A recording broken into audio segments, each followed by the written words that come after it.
بسم اللہ الرحمن الرحیم۔ السلام علیکم۔ حضرت محمد صلی اللہ علیہ وآلہ وسلم اور اونٹ کی کہانی۔ ایک دن حضرت محمد صلی اللہ علیہ وآلہ وسلم اپنے اصحاب کے ساتھ بیٹھے تھے کہ اچانک ایک اونٹ آیا۔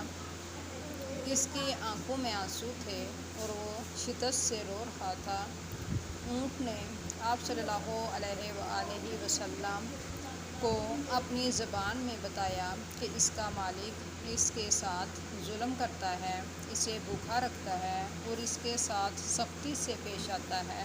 حضرت محمد صلی اللہ علیہ وآلہ وسلم نے فوراً اس اونٹ کے مالک کو بلایا اور اس کے ظلم و ستم کے بارے میں استفسار کیا۔ آپ صلی اللہ علیہ وآلہ وسلم نے اس مالک کو تنبیہ کی کہ وہ اپنے جانور کے ساتھ شفقت اور محبت سے پیش آئے۔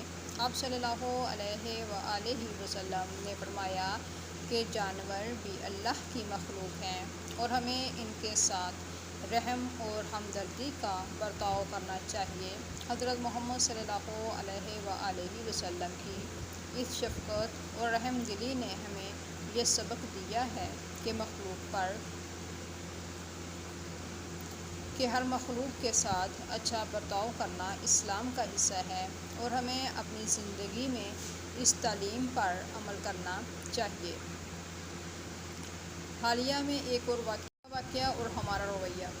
ابھی حال ہی میں پاکستان کے شہر سانگڑ میں ایک دل ہلا دینے والا واقعہ پیش آیا، جہاں ایک غریب کا اونٹ جو کسی وڈیرے کی زمین پہ غلطی سے چلا گیا تو وڈیرے نے بے زبان اونٹ کی ایک ٹانگ کاٹ دی۔ یہ واقعہ ہمیں نبی کریم صلی اللہ علیہ وآلہ وسلم کی تعلیمات سے دوری کا احساس دلاتا ہے۔ یہ کتنی بڑی بدقسمتی ہے کہ ہم نے ان جانوروں کے ساتھ ایسی بے رحمی کو معمول بنا لیا ہے جو ہم پر مکمل انحصار کرتے ہیں اور ہمارے رحم و کرم کے محتاج ہیں۔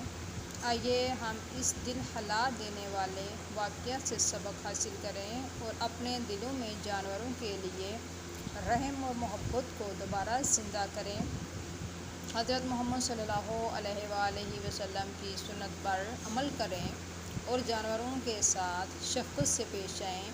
یہ ہم پر واجب ہے کہ ہم ہر مخلوق کے ساتھ محبت اور ہمدردی کا برتاؤ کریں تاکہ ہمارا معاشرہ حقیقتاً اسلامی اصولوں پر قائم ہو۔ یہ پیغام امید ہے کہ لوگوں کو جانوروں کے ساتھ بہتر سلوک کرنے کی ترغیب دے گا اور ہمارے معاشرے میں رحم دلی اور ہمدردی کو فروغ دے گا۔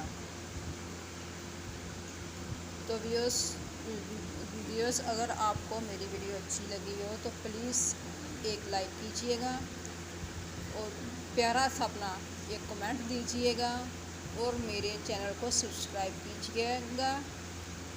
آپ کا بہت بہت شکریہ۔ اللہ حافظ۔